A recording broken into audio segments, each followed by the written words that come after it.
یہ مدرسے بھی ہوں گے اسلام آباد میں، علماء بھی ہوں گے، طلباء بھی ہوں گے، خواجہ آصف صاحب آپ نہیں ہوں گے۔ مدارس ہے اسلام آباد میں، اسلام آباد کی کچہری میں دھماکہ ہوتا ہے جس میں درجنوں بے گناہ لوگ شہید ہو جاتے ہیں۔ آج سے 1 ہفتہ پہلے درجنوں لوگ زخمی ہو جاتے ہیں۔ اس کی آڑ میں، اس کی پس منظر میں پاکستان کا وزیر دفاع اسمبلی روڈ پر کھڑے ہو کے وہ انگلی ہلاتے ہلاتے مدارس پر تنقید کرتے۔ یہ کس کی زبان ہے؟ یہ تو انگریز کی زبان ہے۔ دلی میں 1000 مدارس تھے، لیکن انگریز کی حکومت کے آنے کے بعد 1000 کے 1000 مدارس کو ملیا میٹ کیا۔ آپ بھی اسلام آباد میں ایک دھماکے کے نتیجے میں قوم کو یہ تاثر دیتے ہو تم۔ خواجہ آصف صاحب میں آپ کو کہہ رہا ہوں، پاکستان کے وزیر دفاع، تم دینی مدارس کو ہدف تنقید بنا رہے اور پھر یہ کہتے ہیں کہ اسلام آباد میں 1000 مدارس ہے۔ کہاں ہیں 1000 مدارس؟ تعداد بتائیے۔ پھر آپ کہتے ہیں کہ غیر قانونی اراضی پر بنی ہے، بتائیے غیر قانونی قبضہ۔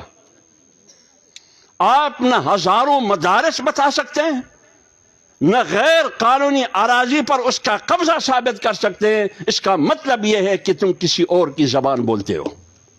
اور کس کی زبان بولتے ہو تم عالمی طاغوتی قوتوں جس کا سرغنہ ٹرمپ ہے، تم ٹرمپ کی زبان بولتے ہو۔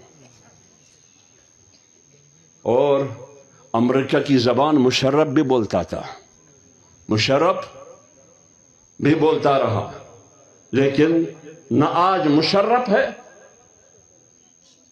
اور نہ وہ صدر ہے امریکہ کا جس کی ترجمانی جنرل مشرف کیا کرتا تھا۔ یہ مدرسے بھی ہوں گے اسلام آباد میں، علماء بھی ہوں گے، طلباء بھی ہوں گے، خواجہ آصف صاحب آپ نہیں ہوں گے۔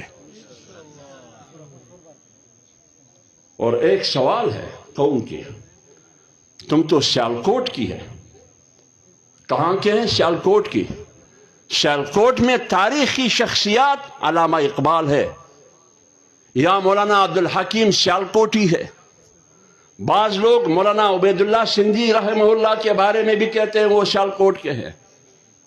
تو جب مولانا عبدالحکیم سیالکوٹی جیسی شخصیت سیالکوٹ سے، علامہ اقبال جس نے پاکستان کا اسلامی تصور دیا وہ جیسی شخصیت سیالکوٹ سے تعلق ہے، عبید اللہ سندھی کی تعلق سیالکوٹ سے ہے، جنہوں نے انگریز کے خلاف جدوجہد کی، پھر آپ بتاؤ آپ کس خاک سے ہیں؟ تم میں اور تمہاری زندگی میں نہ عبید اللہ سندھی کی اثرات ہے، نہ علامہ اقبال کی اثرات ہیں، نمونے ہیں، نہ مولانا عبدالحکیم سیالکوٹی کی ہے۔ لہذا دینی مدارس کی تحفظ کے لیے، اس کی بقا کے لیے مولوی تو کیا پوری قوم لڑے گی۔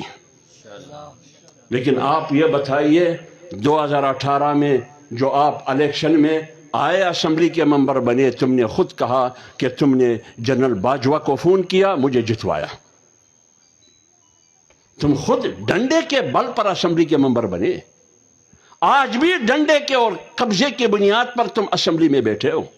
آپ کی حکومت قبضے کی ہے، آپ کی وزارت قبضے کی ہے، پہلے اس کا حساب دو۔ اس لیے ان باتوں میں آپ سن کے احساسی کمتری کا شکار نہیں ہونا۔